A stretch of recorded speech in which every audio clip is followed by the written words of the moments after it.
My name is Bob Regan. I'm the president of the board of the Nashville Songwriters Association International, and I'm speaking to you today from the Music Mill, the headquarters for the Nashville Songwriters Association.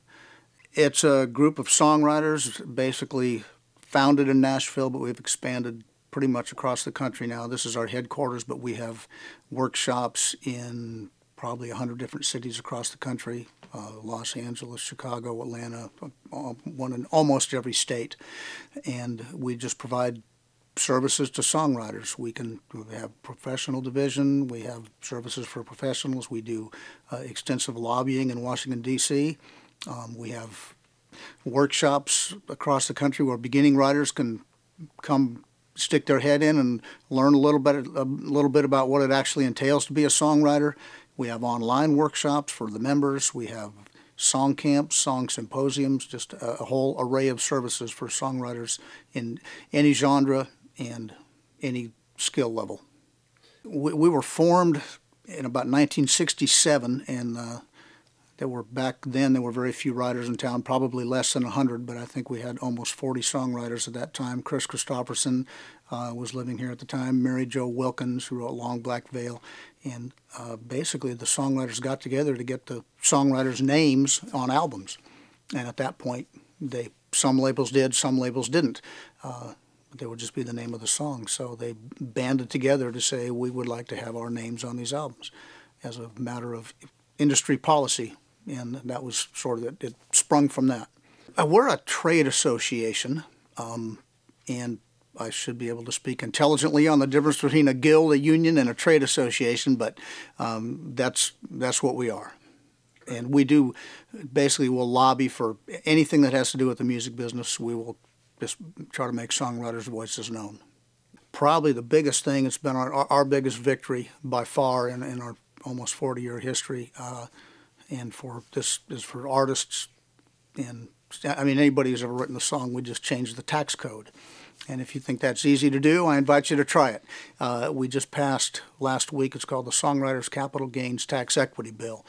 And in a nutshell, it's very complicated, but heretofore when songwriters sold their catalogs, which they might do once or twice in a lifetime if they're very successful, you were taxed at regular income rate for that. Whereas if a publisher, who owns this exact same product, if they sell the catalog, they get capital gains. So we saw an inequity there, and about 4 years ago we started researching and making trips to Washington, D.C. and talking to accountants and tax attorneys and seeing, is this doable? And over the course of the last 4 years, we made 400 to 500 trips to Washington, individual sit-down meetings, and we just got the thing passed 2 weeks ago. It was signed into law. So songwriters now, when they sell their catalog, if they're lucky enough to have a catalog that gains value and they sell it, they will be taxed at capital gains rate, which is 15%. And in my case, for example, I sold a catalog about 6 years ago and I was taxed 39%. So brutal. But we fixed it for the next generation. I hope I'm lucky enough to have another catalog to sell. But that's huge, and so we're really trying to get the word out. People know about it here in Nashville, but this affects hip-hop people, rap stars, rock and roll. There's an entire music community of artists and songwriters that we've just made their life a whole lot better, and they have no idea. So we're going to try to make sure we tell that story. That's probably the real high end of the services we provide. We're also, I don't know how aware you are of what's going on in Congress, but especially in the digital age, there are constant issues coming up about, a music subscription service, for example. If you subscribe to Yahoo for $8 a month or however much it is this week, is that a performance or is that a mechanical? Well, it's neither. So there's a lot of negotiations ongoing right now to try to determine, number one, who's going to license those songs for those services, who's going to collect and distribute the revenues. And songwriters our interests are, it's incredibly vital to our livelihood, because I foresee subscription services being huge over the next 5 to 10 years. And so we're just trying to make sure for the first time that pure songwriters have a seat at the table and can make our voice known. So for that reason alone, anybody who's ever wanted to anyone who's making money in the business needs to get involved with us. Anybody who wants to make money in the biz, because you've got to have somebody looking out for you when these decisions are made.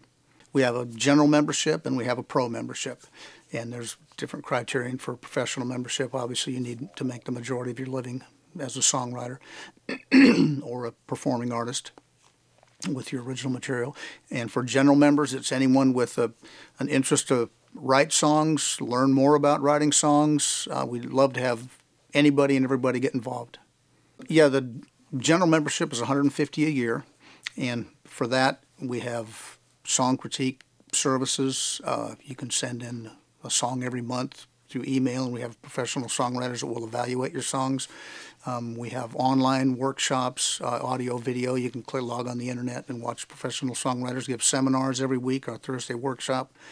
We're getting a library of those where you can access those from our website.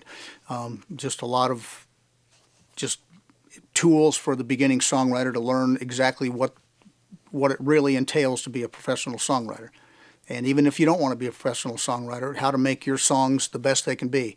If you just want to write a song for your kids or for your parents' 50th wedding anniversary, we can help you make it the best it can be. And if you decide that if you get the bug and want to continue on and try to keep working your way up the ladder, we have things that can help every step of the way.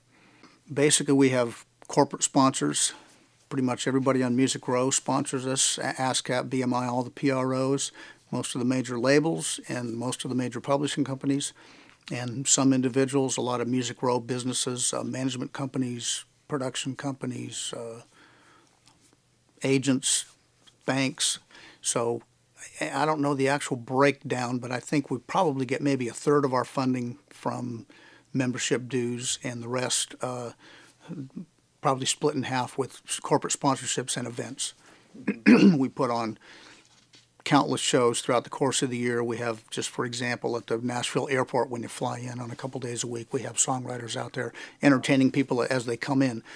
A lot of the Chamber of Commerce will call us on a lot of occasions and have songwriters go to corporate events because this is Music City, USA, and that's something you don't get anywhere else, and it's always a huge hit when they see these people sitting up and banging out these songs they've heard, and just for just people to realize that there are songwriters behind the scene that are creating these songs. That's a great hook for a lot of corporations and for the Chamber of Commerce. So we do, we do a lot of corporate things. We get funding that way, and also our song camps, our song symposium, and again we do a legislative shows, probably one a month, to try to help our legislative benefit, our legislative fund.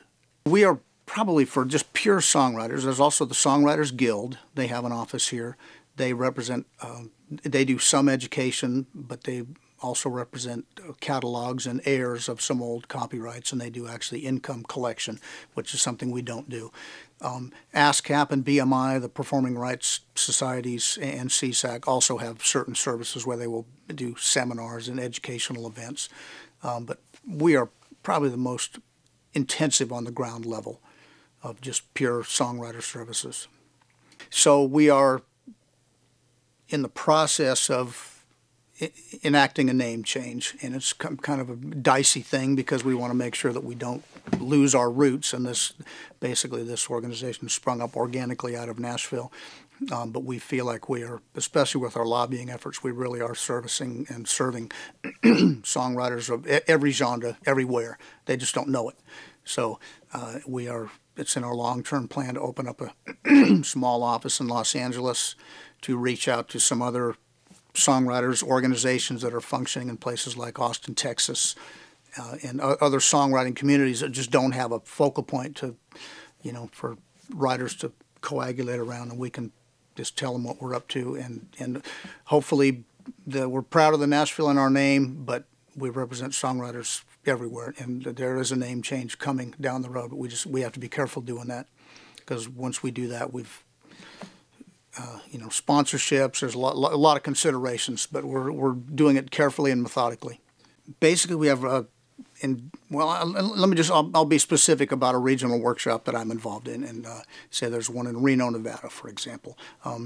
There's a regional coordinator, and it's their job to kind of spread the word through a music store, through radio stations, however they can do that, to let people who are interested in songwriting know that there's a place to come. They'll have a meeting probably once a month, and we have a program here called the Adopt-A-Shop program, where each workshop has a professional songwriter who is a mentor for that workshop. Now, I was the mentor for the Reno workshop before I took on the presidency. I had to let it go. But so that's how those work. They have a series of programs for helping people critique songs, move their songs along, different things about lyric, melody, and we'll try to send the Adopt-A-Shop Pro out there to that workshop, on a relatively regular basis if possible, and just so that writers out in places like Reno or Des Moines can actually have a chance to talk to somebody who's involved in the business and can really answer their questions and help them get their game up, which is difficult to do if you're not here. And with technology being what it is, we're hoping to do video conferences and be able to make it, the interactivity a much better value, because to this point, it's, if I happen to get to Reno, I'll try to book it at a time when the workshop is meeting and go talk to them and dispense a little wisdom, what little I have. So that's pretty much how the workshops work, and it's been successful. I think we've had it 14 or 15 years.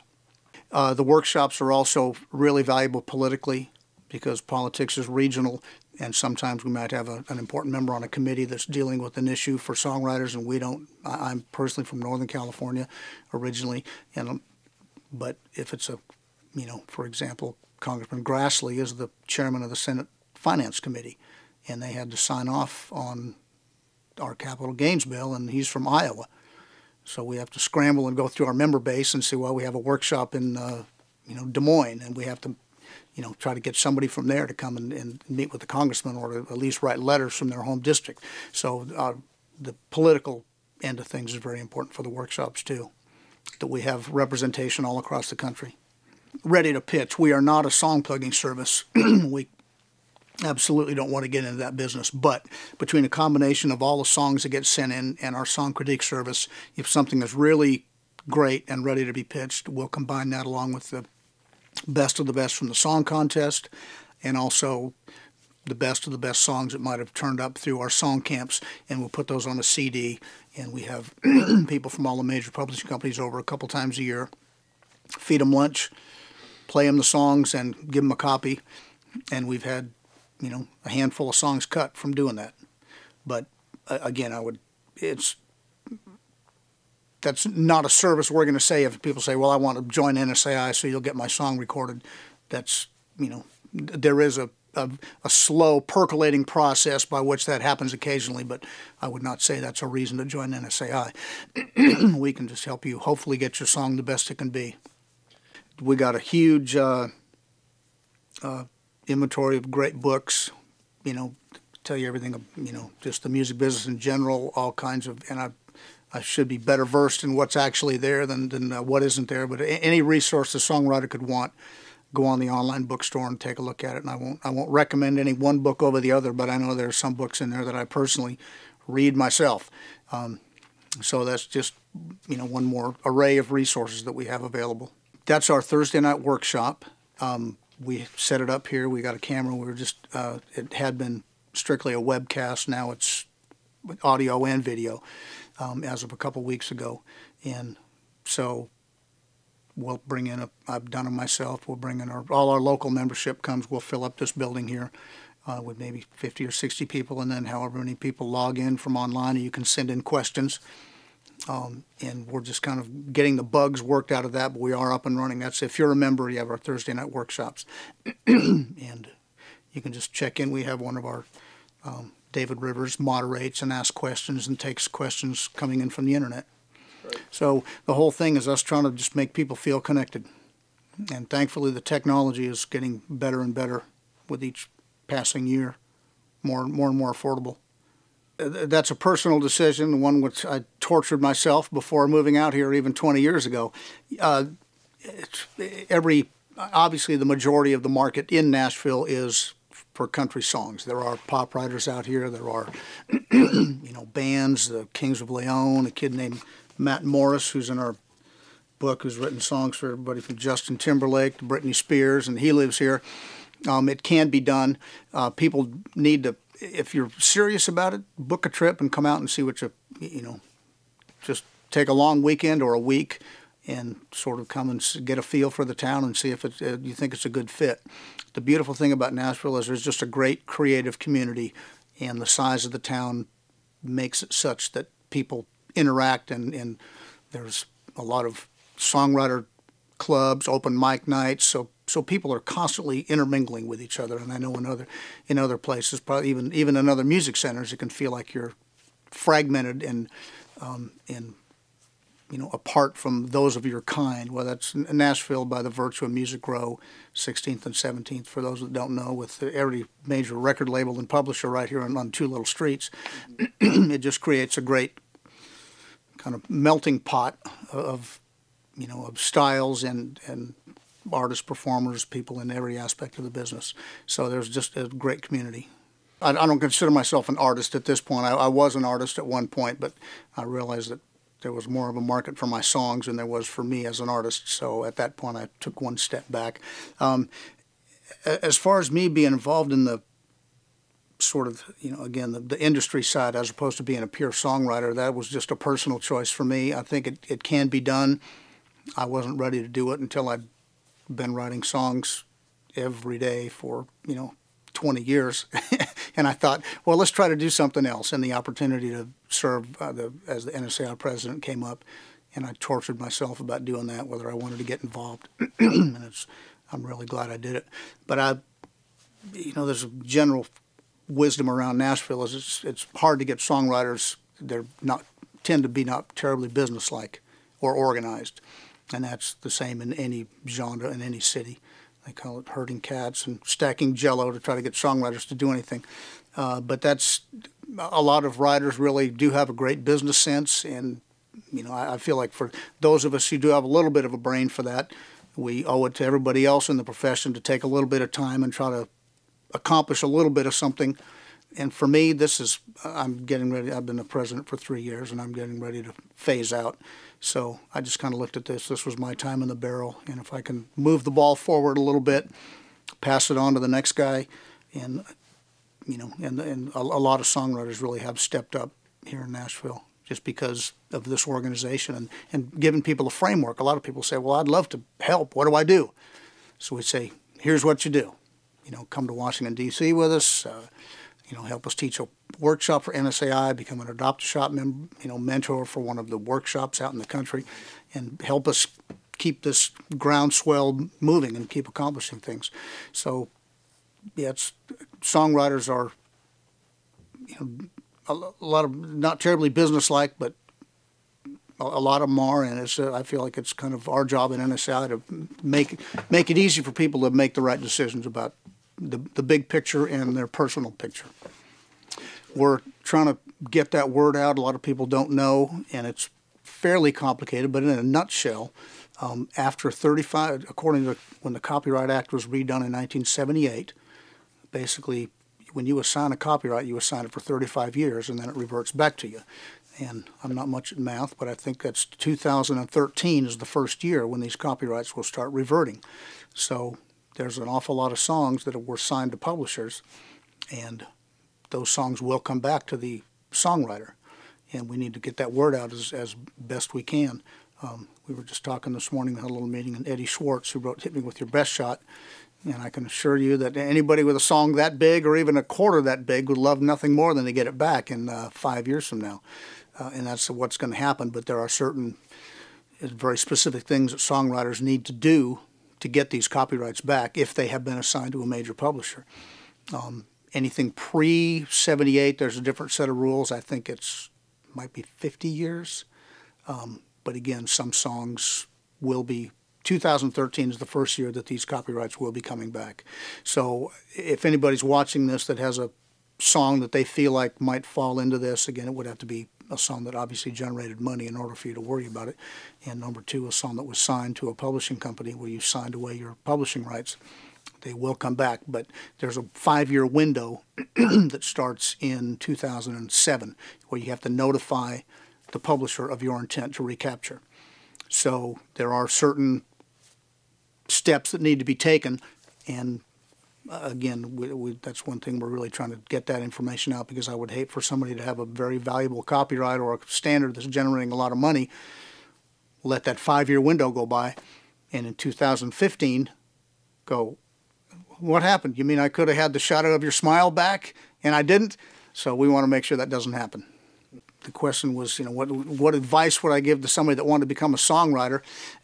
You just have to love the process of writing songs, for starters. If you're only going to want to do this because you want to sleep late and make a lot of money, it might happen, but the chances are it won't. So you have to just love songs and songwriting, and then you need to take a hard look at your stuff in relation to the market, because this is the music business, and there's a big difference between sitting around on your guitar and doodling and thinking that sounds kind of nice, and actually getting up to speed and competing at the highest levels with what's really working and making it on hit albums and on the radio. So you have to have a combination of, I think Tom Schuyler, one of our former presidents, said you need the soul of a dove and the skin of a rhinoceros. Because there's a lot of rejection. It's the greatest gig in the world, but you have to have an appetite for rejection, and you have to have a great work ethic. I know a few geniuses who come through and exert very little effort and have great success, but almost to a man, the people I know that have been around here and have been successful are up early every morning and working it, and constantly trying to improve their craft, constantly keep learning and staying abreast of the newest trends. This is the music business, so you have to approach it that way, and it's the constant balance of trying to be creative and trying to be businesslike to actually make a living at this. Absolutely, best thing I ever did.